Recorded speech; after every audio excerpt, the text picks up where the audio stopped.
Republican party of इंडियाचे राष्ट्रीय अध्यक्ष श्री रामदासजी आठवले हे खासदार झाल्यानंतर त्यांचा पहिला सत्कार या लोणावळ्यात झाला होता. रिपब्लिकन पार्टी ऑफ इंडियाचे जिल्हाध्यक्ष श्री सूर्यकांतजी वाघमारे यांनी याच प्रांगणात एका छानशा कार्यक्रमात रामदासजी आठवले यांचा सत्कार केलेला होता. आज त्याच प्रांगणात पुन्हा त्यांच्याच साक्षीने भारतीय जनता पार्टीचे राष्ट्रीय अध्यक्ष श्री अमितजी शहा यांचंही मावळ तालुक्यात लोणावळा शहरात स्वागत करण्यात येत आहे.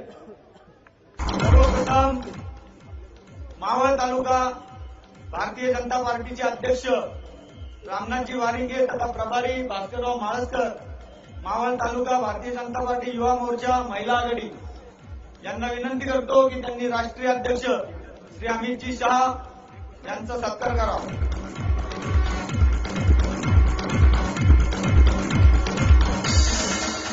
पुणेरी पगडी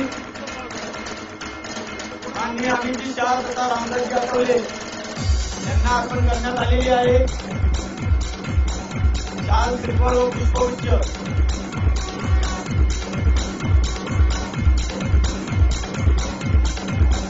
पुष्पहार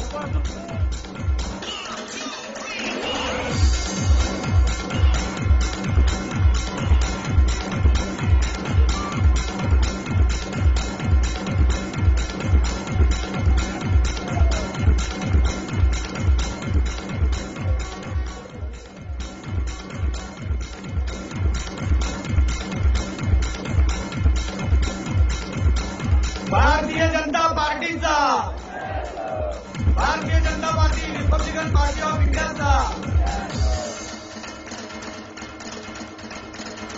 महाराष्ट्राच्या विधानसभेपर्यंत आवाज गेला पाहिजे. जोरात घोषणा द्या.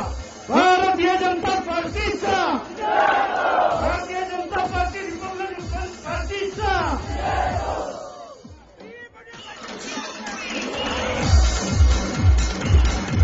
राष्ट्रीय अध्यक्ष श्री अमितजी शहा तथा रामदासजी आठवले यांचं या ठिकाणी स्वागत करण्यात येत आहे.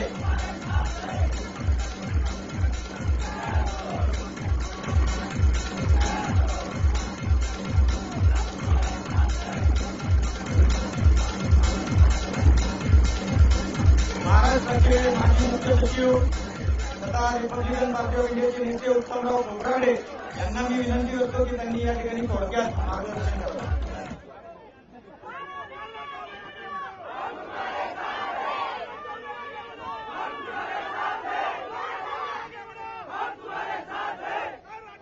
भारतीय जनता पक्षाचे राष्ट्रीय अध्यक्ष श्री अमितजी शहा, रिपब्लिकन पक्षाचे राष्ट्रीय अध्यक्ष श्री रामदासजी आठवले, विद्यमान आमदार, विचार मंचावर उपस्थित सर्व मान्यवर बंधू आणि भगिनींनो, ही जी निवडणूक आज महाराष्ट्रात होते ही एक निवडणूक नाही तर हे क्रांतीचं साधन आहे. मागच्या 60 वर्षामध्ये जे या देशावर काँग्रेसनी ज्या इथल्या सामान्यावर जो अन्याय केला, दलितांना तर त्यांच्या स्वतंत्रतेपासून बाजूला ठेवलं, दलित आदिवासीवर अन्याय केला, इथल्या सर्व योजना, मी योजनांचा जवळून अभ्यास केलाय, त्या अशा होत्या की त्यांचा फायदा फक्त यांच्या कार्यकर्त्यांना व्हायचं आणि नुकसान मात्र सामान्य जनतेला व्हायचं. महाराष्ट्राच्या भल्याकरता, देशाच्या भल्याकरता हे आता थांबवणं आवश्यक आहे. म्हणजे ही आजची जी निवडणूक आहे ही एक प्रकारे क्रांती करण्याचं साधन आहे. लोकशाहीमध्ये निवडणुकीच्या माध्यमातून क्रांती होतात, सर्व जगामध्ये ते झाले आहे आणि आज महाराष्ट्रात ते करणं आवश्यक आहे. मागचे 15 वर्ष इथे शाश्वत मी अनेक योजना बघितल्या, प्रत्येक योजनाचा असा गुण आहे की केवळ कार्यकर्त्याला फायदा आणि सामान्य जनतेच्या नावात त्यांचा पैसा होतो. अनेक टॅक्स आले, आता एलबीटी बोलले, एलबीटी, सर्व्हिस टॅक्स, एक टॅक्स टेररिझम केला आहे या देशामध्ये की लोकांवर एवढे टॅक्स लागायचे त्यांच्याकडून पैसा गोळा करायचा आणि मग तो वेगळ्या कार्यक्रमाच्या निमित्तानं आपल्या कार्यकर्त्यांना द्यायचं आणि सामान्याचं शोषण करायचं. हा मागच्या 15 वर्ष ते सुरू आहे. ते आज बदलावणं हे महाराष्ट्राच्या भल्याकरिता आहे. आणि म्हणून या विचाराने आम्ही रिपब्लिकन पार्टी आणि भाजपाने एकत्र आलोय. आज महाराष्ट्राला अशा एक शासनाची आवश्यकता आहे, अशा एक प्रशासनाची आवश्यकता आहे ज्यामध्ये निर्णय घेतले जातील, ज्यामध्ये अशा योजना येतील की ज्यामध्ये सामान्य जनतेलाच फायदा होईल. तुम्ही बघितलं असेल 3.5 वर्ष फाईल पेंडिंग होती आणि शेवटच्या क्षणी सही केली. आपलं सरकार आलं की सगळे निर्णय परत फिरवा. हे प्रशासनाचा नियम आहे की एक जर फाईल 3.5 वर्ष पे असली याचा अर्थ त्यामध्ये काहीतरी मागणी असते. 3.5 वर्ष फाईल पेंडिंग होत्या आणि शेवटच्या महिन्यामध्ये रात्र 3 वाजतापर्यंत फाईल काढला. म्हणजे जर कायद्याच्या भाषेत बोलायचं हा स्पष्ट आणि निर्लज्ज भ्रष्टाचार आहे. आणि म्हणून हे सगळं थांबलं पाहिजे. निर्णय हे व्यवस्थित व्हायला. आज कुणीतरी वाचलं मी पवारसाहेबांचं वाक्य की महाराष्ट्रातून इंडस्ट्री गेल्या. कुणामुळे गेल्या? महाराष्ट्रातून इंडस्ट्री यामुळे गेल्या की तुमचं शासनच नव्हतं. अरे 3.5 वर्ष फाईल पेंडिंग ठेवाल तर शासनच नाही, मग जाणार नाही तर काय. म्हणून एक असं सरकार आवश्यक आहे जिथं निर्णय लवकर होतील, सामान्य जनतेच्या भल्याचे निर्णय होतील. याकरिता युतीचं सरकार आणि संपूर्ण मताचं सरकार आपण आणावं एवढी मी विनंती करतो आणि माझ्या भाषण पूर्ण करतो. जय भीम, जय महाराष्ट्र. लोणावळा शहर व्यापारी आघाडीच्या वतीने भारतीय जनता पार्टीचे राष्ट्रीय अध्यक्ष माननीय श्री अमितजी शाह यांचा या ठिकाणी सत्कार करण्यात येत आहे. मी त्या सदस्यांना विनंती करतो की त्यांनी या ठिकाणी यावे. तसेच या ठिकाणी व्यासपीठावर उपस्थित असणाऱ्या सर्व मान्यवरांना पुष्पगुच्छ देऊन सन्मानित करण्यात यावं अशी मी विनंती करतो.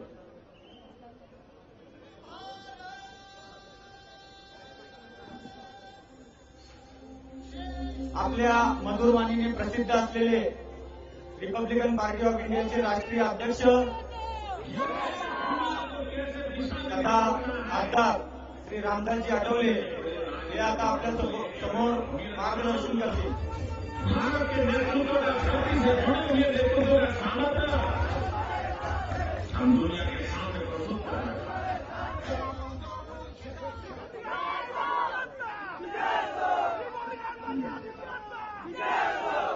महाराष्ट्राचा लोकप्रिय राजा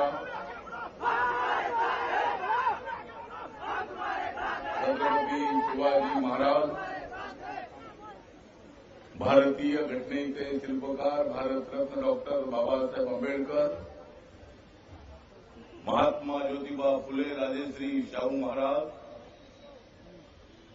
लोकशाहीर अण्णाभाऊ साठे या महामानवांना विनम्र भावे अभिवादन करू. एवढं सांगतो की सारा महाराष्ट्र नरेंद्र मोदींच्या नेतृत्वाला भुलणार आहे. सारा महाराष्ट्र नरेंद्र मोदींच्या नेतृत्वाला भुलणार आहे आणि बाळासाहेब हेगडेंचं कमल या ठिकाणी फुलणार आहे.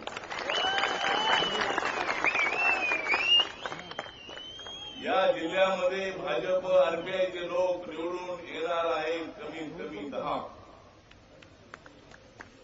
या जिल्ह्यामध्ये भाजप आणि आरपीआयच्या युतीचे उमेदवार निवडून येणार आहेत कमीत कमी 10. कारण आपल्या पाठीमागं मजबूतीनं उभे आहेत अमित शहा. तुम्ही सर्वांनी आमच्या सोबतच राहा. तुम्ही सर्वांनी आमच्या सोबतच राहा आणि 19 तारखेला बघा आणि 19 तारखेला आमचा मुख्यमंत्री पहा. एक तो अमित शाह जी, ये मावल तालुका छत्रपति शिवाजी महाराज के स्पर्श से पावन हुआ ही तालुका है. इसका नाम मावल है और जिन मावलों ने मतलब छत्रपति शिवाजी महाराज की लड़ाई बहुत मजबूती से लड़ने का काम किया था. जिस तरह शिवाजी महाराज ने अपने दुश्मनों को चारी मुंडिया चित किया, उसी तरह अब अपने ऊपर जिम्मेदारी आई है बीजेपी आरपीआई पर कि कांग्रेस और राष्ट्रवादी को चारी मुंडिया चित करने की जिम्मेदारी आप लोगों पर आई है. अरे इन लोगों ने जहां फायरिंग करना है तो जाओ वहां पाकिस्तान के बॉर्डर पर जाकर फायरिंग करो। वहां तो फायरिंग नहीं करते और यहां फायरिंग करते हैं। या किसान या आंदोलन करते, उस आंदोलन करने वालों को गोली का शिकार बनाने का काम अगर राष्ट्रवादी और कांग्रेस की सरकार करती होगी तो अमित शाह जी यहां की जनता ने फैसला किया है। जिस लोकसभा में नरेंद्र मोदी जी के नेतृत्व को स्वीकार कर महाराष्ट्र की जनता ने 48 सीटों में से 42 सीटें जीतने का काम किया और वहां उत्तर प्रदेश में आपके ऊपर जिम्मेदारी थी। 80 सीटें वहां थी और 80 सीटों में से 73 सीटें आपके कौशल्य से वहां पहली बार चुनकर लाने का काम आपने किया। नंबर 1 आप है और नंबर 2 हम हैं। तो 73 के बाद सबसे एक राज्य में ज्यादा सीटें आई, ये हमारी सीट 6 हार गई, आपकी सीट 7 हार गई, इसलिए हम नंबर 1 है, नंबर 2 आप है। नंबर 1 मतलब इसलिए मतलब एक बहुत ही अच्छा वातावरण आपने उत्तर प्रदेश में किया। ये कांग्रेस वालों को आदत है आरोप प्रत्यारोप करने की। राष्ट्रवादी कांग्रेस को आरोप है नरेंद्र मोदी आप पर इसी तरह के इल्जाम लगाने की, लेकिन उनको जो भी इल्जाम लगाना है वो लगाने दो। लेकिन नरेंद्र मोदी और हम सब लोग, आप सब लोग, हम देश के 125 करोड़ जनता के लिए हम काम कर रहे हैं। कौन कौन बोलते हैं नरेंद्र मोदी जी, अमित शाह जी मुसलमानों के खिलाफ है। शिवाजी महाराज भी मुसलमानों के खिलाफ नहीं थे, नरेंद्र मोदी और अमित शाह भी मुसलमानों के खिलाफ नहीं है। और हम सब लोग, यहाँ का हिंदू हो या मुसलमान हो, दलित हो या पिछड़ा हो, आदिवासी हो, सबको न्याय देने के लिए अपनी सरकार काम करेगी।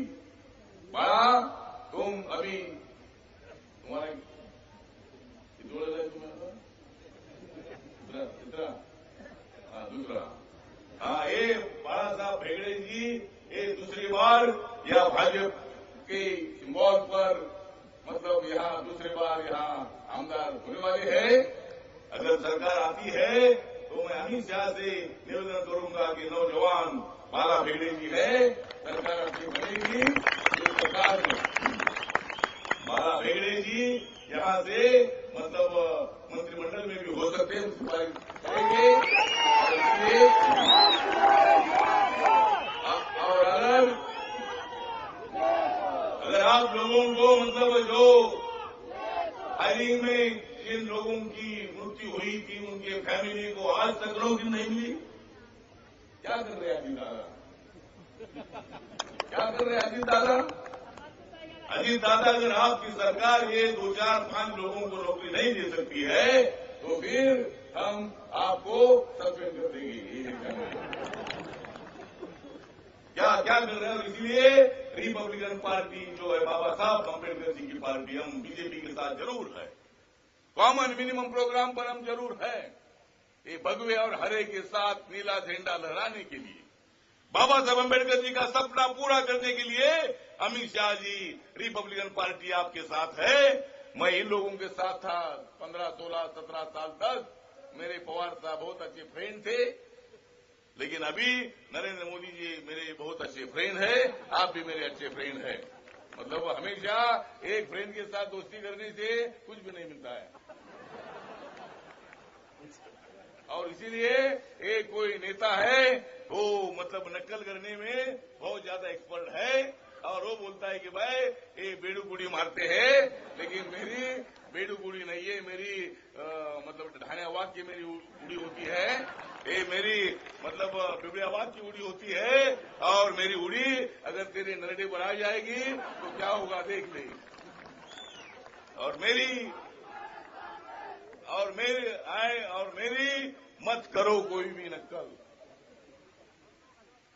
मेरी कोई भी मत करो नकल, नहीं तो मैं कर दूंगा तेरा टक्कल।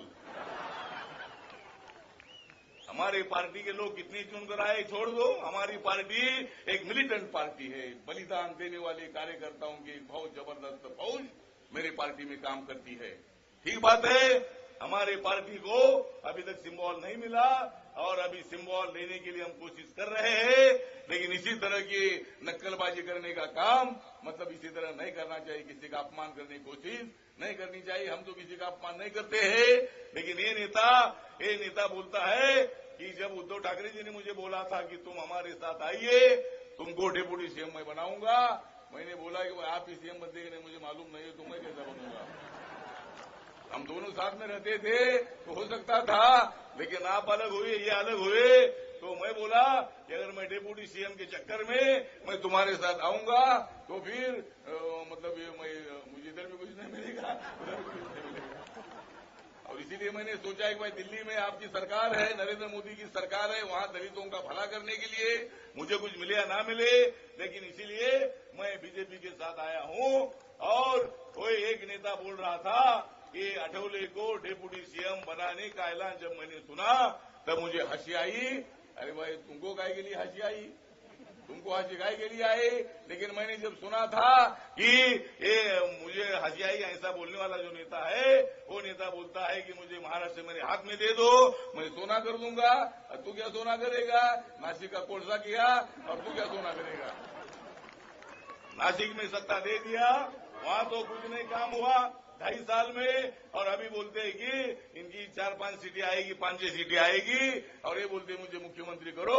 और जब मैंने सुना कि भाई मुझे मुख्यमंत्री करो ऐसा जब ये बोले तब मुझे रोने के लिए आ गया। ये ऐसा अगर मुख्यमंत्री मतलब बन जाएगा तो पूरा महाराष्ट्र का सत्यानाश होगा। महाराष्ट्र जलाने का काम ये करेंगे, बुझाने का काम अपने को करना होगा। और इसीलिए मैं ज्यादा बात ना करते हुए मैं अमित शाह जी से इतना बताना चाहता हूं कि रिपब्लिकन पार्टी जिसके साथ आती है, हमारी पार्टी में गुट होते हैं, गुट होने दो, वहां खाली नेता होते हैं, मेरे साथ जनता होती है। और इसीलिए जब जब मैंने कांग्रेस का समर्थन किया, राष्ट्रवादी का समर्थन किया, तब ये लोग सत्ता में आए हैं। और मेरी पार्टी आपके साथ है, गांव गांव का दलित आपके साथ है, नीला झंडा वाला आपके साथ है। और इसीलिए आपको डरने की कोई बात नहीं है। ये कांग्रेस वाले डर गए हैं, ये राष्ट्रवादी वाले डर गए हैं। हमारी सत्ता आएगी, बीजेपी और आरपीआई की महायुति की सत्ता महाराष्ट्र में आएगी, और यहाँ का मुख्यमंत्री या बीजेपी का बनेगा। इन्हीं शब्दों के साथ आप लोगों का साथ अगर मिलेगा आप सभी लोगों का एक ताकत से हमको साथ, तो हम दे देंगे कांग्रेस राष्ट्रवादी को लाभ। तो ये काम अपने को करना है। और इसीलिए मैं ज्यादा वक्त ना लेते हुए बाळा भेगडेजी जो मतलब म्हणून मी तुम्हाला एवढं सांगतो की बंद करा तुम्ही तुमच्यामधले सगळे झगडे, बंद करा तुम्ही तुमच्यामधले सगळे झगडे आणि निवडून द्या बाळासाहेब भेगडे, आणि चांगल्या मताने त्याला निवडून द्या, अशा पद्धतीचं आवाहन करतो। आणि कमळ हे जे निशान आहे, हे निशान 2500 वर्षापासून चालत आलेलं आहे। अमित शाह जी बुद्धा के कार्यकाल में कमल को बहुत बड़ा महत्व था। पहले ऐसा था कि कमल के बारे में मुझे कांग्रेस वालों ने सिखाया था, ये कमल बीजेपी का है, इसीलिए मैं इसका विरोध करता था। लेकिन मैंने जब इतिहास पढ़ा तब मुझे मालूम हुआ कि कमल जो है बुद्धा के कार्यकाल से आया है, और कमल ये सिंबल बीजेपी ने ले लिया है। तो ये कमल अपना है, ये भगवा जो कलर है ये भी हमारे बुद्धा के मतलब हमारे भगवंती जी की श्योर का कलर होता है, तो ये कलर भी अपना है। तो हम इतने दूर क्यों रहे थे, तो इसीलिए हम आपके नजदीक आए हैं, और जरूर दलितों को न्याय मिलेगा ऐसा विश्वास यहाँ रखते हुए मैं फिर एक बार बाळा को और सभी जो बीजेपी के सभी नेता है, सूर्यकांत वाघमारे और सभी हमारे आरपीआई के नेता है, उत्तमराव खोब्रागडे जी और हमारे पाल सिंह जी भी यहाँ मौजूद है, तो मैं आपको हार्दिक बधाई देता हूँ। जय भीम, जय भारत, जय महाराष्ट्र। प्रखर राष्ट्रभक्त भारतीय जनता पार्टीचे राष्ट्रीय अध्यक्ष श्री अमितजी शहा यांना मी आता विनंती करतो की त्यांनी या व्यासपीठासमोरील सर्व जनसमुदायाला संबोधित करावं। माननीय श्री अमितजी शहा राष्ट्रीय अध्यक्ष, टाळ्यांच्या गडगडाटात आपण त्यांचं स्वागत करावं।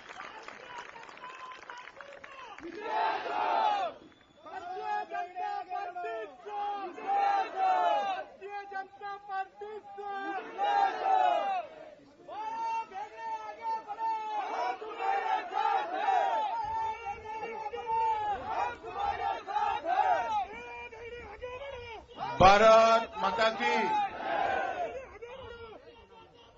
भारत माता की जरा जोर से बोलिए, मंत्रालय तक आवाज जानी चाहिए।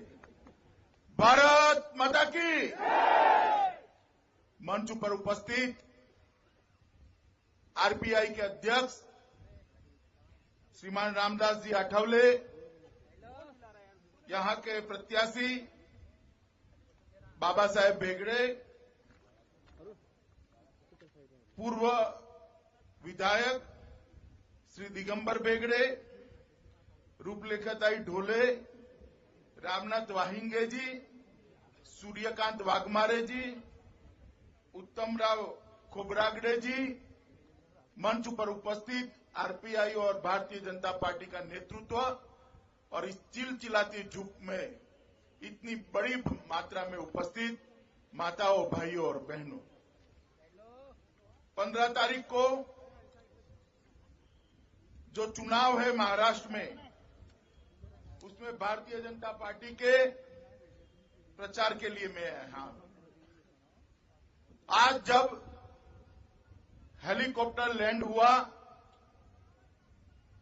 और इस जमीन से पांव जब छुए, तब एक रोमांच शरीर के अंदर आया, एक नई ऊर्जा प्राप्त की, एक नई चेतना प्राप्त की, क्योंकि ये शिव छत्रपति की धरती है। इस धरती पर अनेक बार शिवाजी महाराज ने विचरण किया है।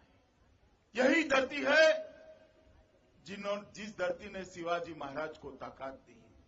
यही धरती है जिसने शिवाजी महाराज को स्वराज के लिए प्रेरित किया और बड़े बड़े युद्ध में विजय दिलाने के लिए यहां के ही रणबांकुरे शहीद हुए। इस धरती को मैं सबसे पहले नमन करता हूं, प्रणाम करता हूं। ये महाराष्ट्र बाबा साहेब आंबेडकर की भूमि है, तिलक महाराज की भूमि है, समर्थ रामदास की भूमि है, ज्योतिबा फुले की भूमि है। इस महाराष्ट्र से अनेकानेक संत देश भर में भक्ति मार्ग को प्रशस्त करने में पूरा जीवन खपाए। यही महाराष्ट्र है जब देश घनघोर अंधेरे में छाया हुआ था, तब यहां से स्वराज का विचार महाराष्ट्र से लेकर अफगानिस्तान तक स्वराज का विचार जहां से गया, यही पावन धरती है। इसको मैं बार बार नमन करता हूं। मित्रों, 15 अक्टूबर को महाराष्ट्र की जनता को तय करना है कि आने वाले 5 साल तक महाराष्ट्र में किसकी सरकार रहेगी, किस पार्टी की रहेगी, किस व्यक्ति की रहेगी, किस गठबंधन की सरकार रहेगी। मगर मैं महाराष्ट्र के चुनाव की बात करने के पहले सबसे पहले महाराष्ट्र की जनता का हृदय से धन्यवाद करने आया हूं, क्योंकि गत लोकसभा चुनाव में जो चुनाव हुआ उसमें 48 में से 42 सीट भारतीय जनता पार्टी की यूति को लेकर महाराष्ट्र ने भाजपा पर और प्रधानमंत्री नरेंद्र मोदी पर भरोसा किया। और महाराष्ट्र की जनता के आशीर्वाद के कारण ही आज देश में भारतीय जनता पार्टी की पूर्ण बहुमत की सरकार बनी है और नरेंद्र भाई पूर्ण बहुमत की सरकार लेकर साथ में एनडीए के साथी को लेकर देश के विकास के काम होने लगे। करीब करीब 4 महीना हुआ। 4 महीने में हमारे विपक्ष के साथी पूछने लगे कि भाई क्या हुआ, 4 महीने में काम क्या हुआ। मित्रों, वो लोग हिसाब मांग रहे हैं जो 60 साल से सत्ता कब्जाए हुए थे, हमारा 3 महीने का हिसाब मांग रहे हैं, मगर हमें देने में संकोच नहीं। कांग्रेस के साथी, राष्ट्रवादी के साथी अगर पूछना चाहते हैं कि 4 महीने में क्या हुआ, तो मैं भी बताना चाहता हूं कि 4 महीने में क्या हुआ। जब दोबारा आएंगे 2019 में, तब पूरा जनता आपको मांगने की जरूरत नहीं है, पूरा हिसाब जनता के सामने रखेंगे। मगर जब आप पूछ ही रहे हो और चुनाव के मैदान में पूछ रहे हो, तो मेरा फर्ज बनता है कि उसका जवाब देना। मित्रों, सबसे पहला काम हुआ है ये 4 महीने में कि देश को बोल सके ऐसा प्रधानमंत्री मिला है। 10 साल से तो प्रधानमंत्री की आवाज ही सुनाई दी। आप बताइए मुझे, 10 साल तक प्रधानमंत्री की आवाज सुनाई पड़ती थी क्या? सुनाई पड़ती थी? और अब सुनाई पड़ती है ना। कश्मीर में कुछ होता है प्रधानमंत्री पहुंच जाते हैं, कहीं पर भी कुछ होता है प्रधानमंत्री पहुंच जाते हैं, विकास की योजना लेकर लोगों के सामने जाते हैं। हमने एक बोलता हुआ प्रधानमंत्री देने का काम किया है जो कांग्रेस नहीं कर पाई। 15 अगस्त को जब नरेंद्र भाई देश को संबोधित करते हैं और सामने बुलेट प्रूफ कांच नहीं होता है, तब देश के युवा की छाती गज गज फूल जाती है कि एक ऐसा प्रधानमंत्री है जिसको बुलेट प्रूफ कांच की जरूरत नहीं है। मित्रों, जब प्रधानमंत्री नरेंद्र भाई ने शपथ ली तब आसपास के सभी राष्ट्राध्यक्षों को निमंत्रण दिया था, और निमंत्रण के बाद हर बार जाते हैं निमंत्रण, मगर इस बार बदल ये था, फर्क ये था कि निमंत्रण को 7 राष्ट्राध्यक्षों ने स्वीकार किया और नरेंद्र भाई की शपथ विधि में उपस्थित रहकर देश का सम्मान किया। ये बदल भारतीय जनता पार्टी ने किया है। उस वक्त पाकिस्तान के प्रधानमंत्री भी आए थे। नरेंद्र भाई ने उनको कहा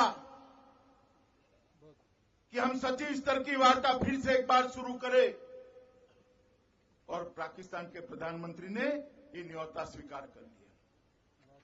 मगर हर बार जैसे करता है ऐसे ही पाकिस्तान ने इस बार भी किया। जैसे ही चर्चा की तिथि तय नजदीक आई, उन्होंने कश्मीर के अलगाववादियों से बात करना शुरू कर दी। पाकिस्तान के उच्चायुक्त ने कश्मीर के अलगाववादियों को बुलाकर बात करना शुरू कर दिया। हर बार ऐसा होता था। पहले जब ऐसा होता था तो क्या होता था? ऐसा होते ही सचिवों की मीटिंग होती थी, बाद में मंत्री और सचिवों की मीटिंग होती थी, बाद में मंत्री और प्रधानमंत्री की मीटिंग होती थी, और बाद में कुछ नहीं होता था।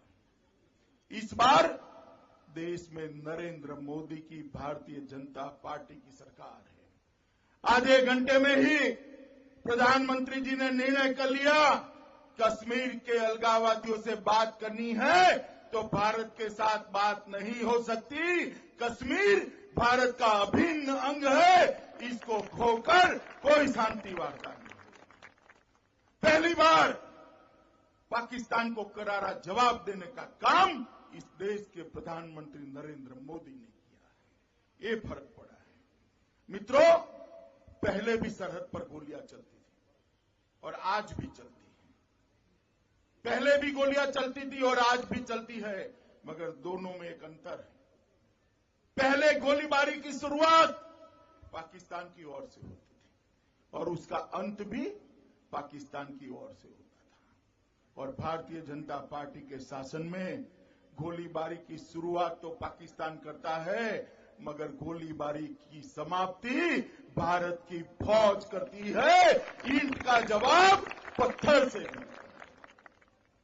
जिनको दिखाई नहीं पड़ता उनको मालूम नहीं पड़ता है कि सरहद की सुरक्षा के मामले में क्या परिवर्तन आया है, विदेश नीति के मामले में क्या परिवर्तन आया है, देश का सम्मान कैसे दुनिया में बढ़ा है।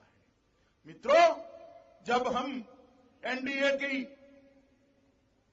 शासन था, अटल जी प्रधानमंत्री थे और उसके बाद में यूपीए की सरकार आई, तब हम देश का विकास दर 8.4 ऊपर सौंप कर गए थे। 8.4%। और उसके बाद में 10 साल यूपीए का शासन हुआ। जब अपनी बारी आई इस बार तो 4.2% सौंप कर गए। इतना आधे से ज्यादा कम करने का काम एक कांग्रेस के लोगों ने किया था। राष्ट्रवादी कांग्रेस की सरकार ने देश को विकास दर को आधा कर दिया था। मोदी सरकार ने 3 महीने में 4.2% विकास दर को 5.7% पहुंचाने का काम किया है। देश में नया इन्वेस्टमेंट आया है, शेयर बाजार आगे बढ़ने लगा है, युवाओं को रोजगारी मिलने की शुरुआत हुई। जिनको फर्क नहीं दिखाई पड़ता उनको मैं फर्क दिखाना चाहता हूं। 50 साल से इस देश के बैंकों का राष्ट्रीयकरण किया था। राष्ट्रीयकृत बैंकें जब बनी तब कहा गया था कि बैंकें अब गरीबों के लिए खोल दी गई, मगर 50 साल के बाद भी इस देश का दलित, इस देश का पिछड़ा, इस देश का गरीब 50% लोगों के बैंक में अकाउंट भी नहीं।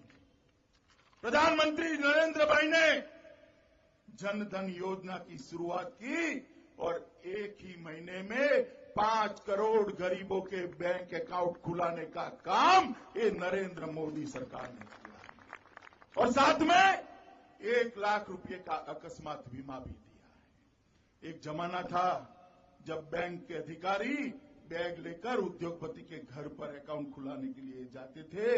एक जमाना आ गया कि गरीब के घर पर बैंक के अधिकारी जाने लगे। मैं कांग्रेस और राष्ट्रवादी के लोगों को कहना चाहता हूं कि ये परिवर्तन आया है। पूरे देश में बेरोजगारी की समस्या विशेषकर दलित और पिछड़े वर्ग में बहुत ज्यादा है।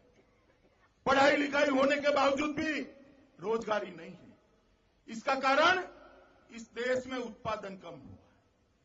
100 करोड़ का ये देश, इसका मार्केट, हमारी जरूरत की चीजें विदेश से आती है। इस पर 10 साल तक आपकी नजर नहीं गई।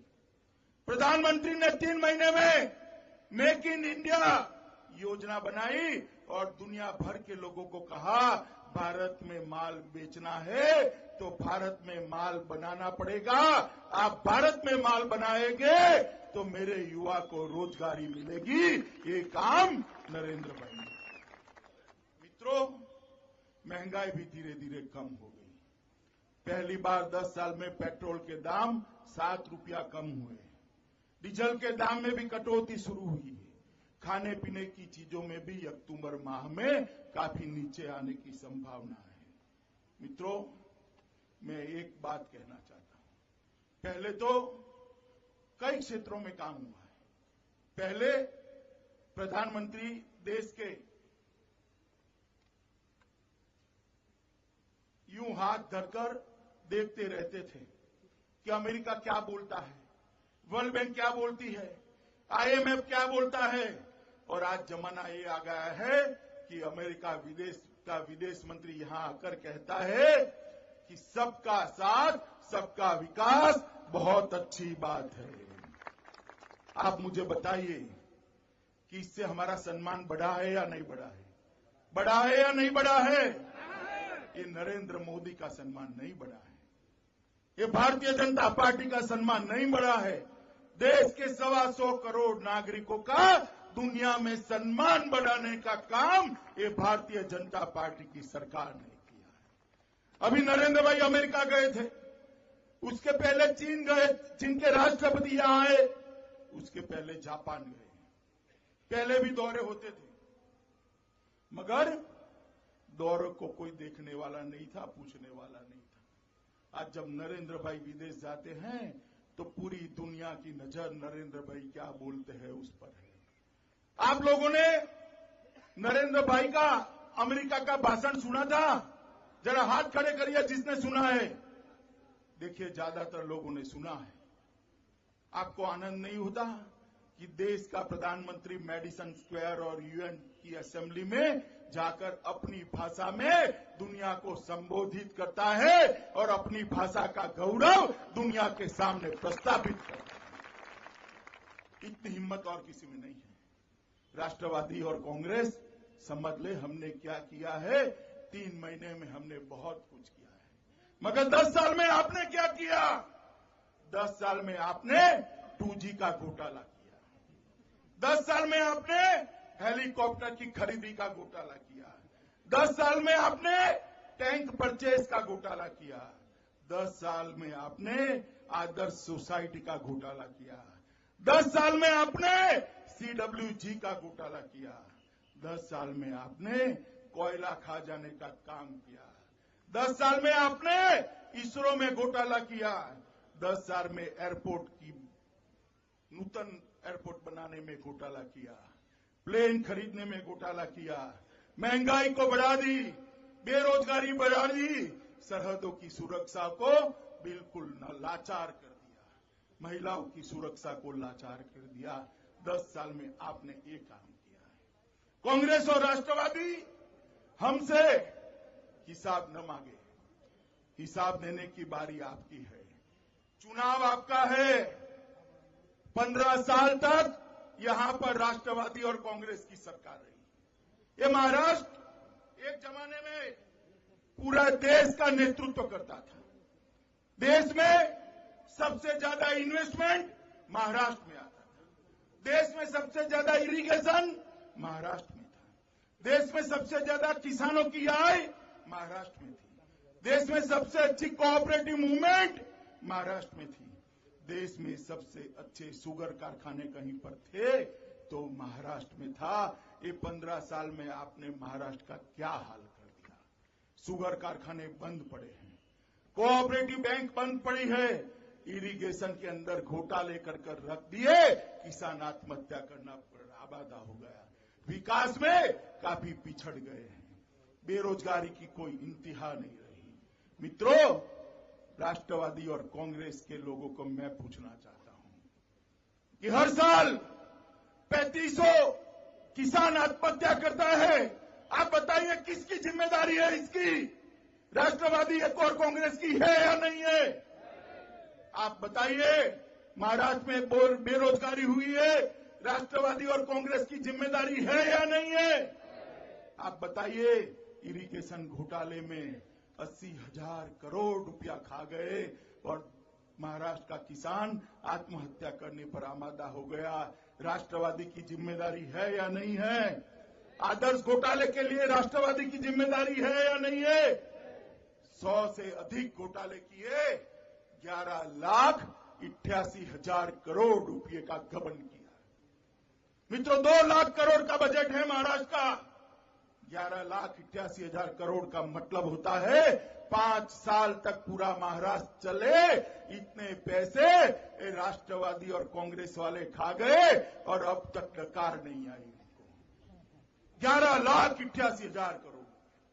इस 11,88,000 करोड़ में से पूरे महाराष्ट्र के रोड, रास्ते, गटर, पूरे महाराष्ट्र की शिक्षा व्यवस्था, आरोग्य व्यवस्था सब होता है। इतने रुपये खा गए। 5 बार मुख्यमंत्री क्यों बदलने पड़े पूछिए जरा। मत लेने आए तो पूछे महाराज की जनता कि 5 बार मुख्यमंत्री क्यों बदलने पड़े, 5 बार उप मुख्यमंत्री क्यों बदलने पड़े? जवाब अपने आप मिल जाएगा। पृथ्वीराज चौहान अभी एडवर्टाइज में एक कागज पर साइन करते हैं, मुख्यमंत्री पृथ्वीराज चौहान। पृथ्वीराज जी, साइन अब नहीं करनी थी, 5 साल तक फाइलों पर साइन कर विकास करना था। वो तो किया नहीं। अब एडवर्टाइजमेंट कर क्या करेंगे जब जाने का समय आ गया। मित्रों, मैं आज इस धरती पर बैठा हूं। आज इस धरती पर बड़ी दर्दनाक वाक्य आपको याद दिलाना चाहता हूं। ये राष्ट्रवादी और कांग्रेस के नेताओं का घमंड इतना सर पर चढ़ गया है कि यहां के किसान पानी को लेकर आंदोलन कर रहे थे और राष्ट्रवादी और कांग्रेस के इशारे पर पुलिस ने दुर्भाग्यपूर्ण तरीके से किसानों पर गोलीबारी की थी और हमारे किसान भाइयों की हत्या हुई थी। मुझे मालूम है इसकी तपास ठीक से नहीं हुई है, मगर आप लोग निश्चिंत रहिए। इस बार भारतीय जनता पार्टी युति की सरकार आने वाली है। जैसे ही भारतीय जनता पार्टी की सरकार आएगी, इसकी जांच फिर से होगी और कोई भी दोषी होगा उसको सजा कराने का काम हम करेंगे। हमें शरद राव अभी कह रहे थे कि शिवाजी महाराज का सम्मान करना चाहिए। मैं आपको पूछना चाहता हूं कि आपकी 15 साल से सरकार है, 2008 से शिवाजी महाराज का स्मारक बनाने की बात की थी। याद है आपको या भूल गए हैं? याद है 2008 में कहा था इन्होंने? आज तक एक पत्थर नहीं रखा शिवाजी महाराज का स्मारक बनाने के लिए। आपको शिवाजी महाराज का नाम देने का कोई अधिकार नहीं है, आपका कोई अधिकार नहीं बनता है। 2008 से आज तक राष्ट्रवादी और कांग्रेस पार्टी ने शिवाजी महाराज के स्मारक के लिए ना बजट में एक पैसा दिया, ना एक पैसा खर्च किया, ना पत्थर रखा है। और आज जब चुनाव आया है तो शिवाजी महाराज की बात करते हैं। मित्रों, आसपास के कई राज्य ऐसे जहां भारतीय जनता पार्टी की सरकार है, वहां गांव में 24 घंटा बिजली पहुंच गई है। आप मुझे बताइए, महाराष्ट्र में 24 घंटा बिजली मिलती है क्या? मिलती है?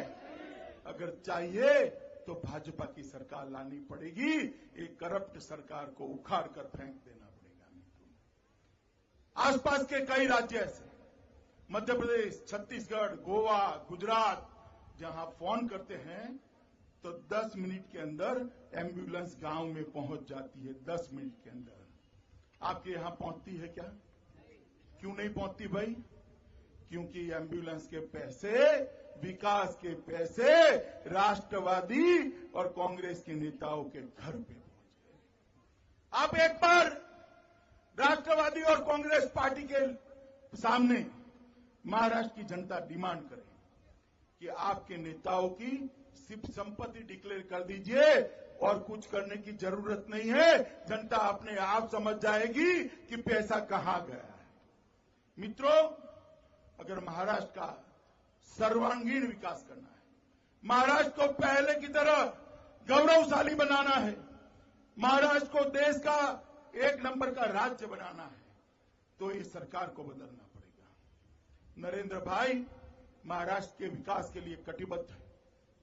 देश की सरकार चाहती है महाराष्ट्र का विकास हो, क्योंकि देश का विकास तभी हो सकता है जब महाराष्ट्र का विकास हो। और जब नरेंद्र भाई चाहते हैं, देश की सरकार चाहती है, तो यहां पर सरकार ऐसी चाहिए जो उनको साथ दे। नरेंद्र भाई के विकास के कार्यक्रम होते हैं, कहीं रोड बनाने का, कहीं मेट्रो का, कहीं बंदर के कर्मचारियों की भलाई का कार्यक्रम, और मुख्यमंत्री कहते हैं मैं नहीं जाऊंगा।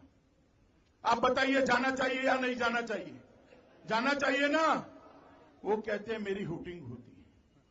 अरे पृथ्वीराज भाई, आपने जिस तरह से शासन किया है, हुटिंग के अलावे कुछ और हो ही नहीं सकता। 10 साल 15 साल तक इतना भ्रष्टाचारी शासन करने के बाद आपके भाषण में ताली बजाने की व्यवस्था भारतीय जनता पार्टी करे क्या? ये तो महाराष्ट्र की जनता ने ताली बजानी पड़ेगी मित्रों। कोई भारतीय जनता पार्टी ताली नहीं बजवा सकती आपके लिए। महाराष्ट्र को चाहिए कि मोदी जी के साथ कंधे से कंधा खड़ा कर विकास को महाराष्ट्र के आगे ले जाए, ऐसा मुख्यमंत्री बनाए। 2 टर्म से बाबा साहब यहां की जनता की सेवा करें। एक तीसरी बार भारतीय जनता पार्टी ने उनको मौका दिया है। भाई रामदास आठवले की पार्टी भी इनके साथ ठीक से खड़ी, मजबूत होकर खड़ी है। और इस चुनाव में आप सबने इनको विधायक बनाकर विधानसभा में भेजने का काम तीसरी बार करना है। आप बताइए, आप करेंगे ना? इनको जिताएंगे? भारतीय जनता पार्टी को मजबूत करेंगे? मित्रों, मोदी जी के हाथ मजबूत करने के लिए कमल के निशान पर बटन दबाकर इनको जिताना पड़ेगा। मेरे साथ जो लोग सहमत है वो दोनों हाथ खड़ा कर मुट्ठी बांधकर भारत माता की जय बोलेंगे। भारत माता की, भारत माता की, भारत माता की, वंदे मातरम।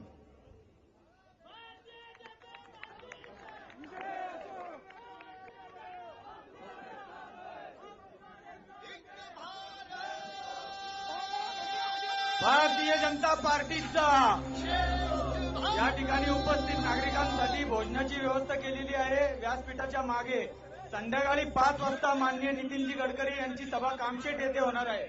या ठिकाणी आभार प्रदर्शनाचं काम भाजपा लोणावळा शहराचे सरचिटणीस समीर इंगळेकर भारत के नेतृत्व का धरती से जुड़े हुए नेतृत्व का सामर्थ्य या विराट सभेस उपस्थित हम दुनिया के भाजपाचे राष्ट्रीय अध्यक्ष अमितजी शाह साहेब तसेच आरपीआयचे राष्ट्रीय अध्यक्ष रामदासजी आठवले साहेब आणि हा जमलेला विराट जनसमुदाय व या ठिकाणी उपस्थित सर्व व्यासपीठावरील मान्यवर आपण मोठ्या संख्येने या ठिकाणी उपस्थित राहिलात याबद्दल भारतीय जनता पार्टी लोणावळा शहर व आरपीआय लोणावळा शहर महायुतीच्या वतीने आपले जाहीर आभार व्यक्त करीत आहोत. तसंच या ठिकाणी पोलीस दलांनी जे आपल्याला सहकार्य या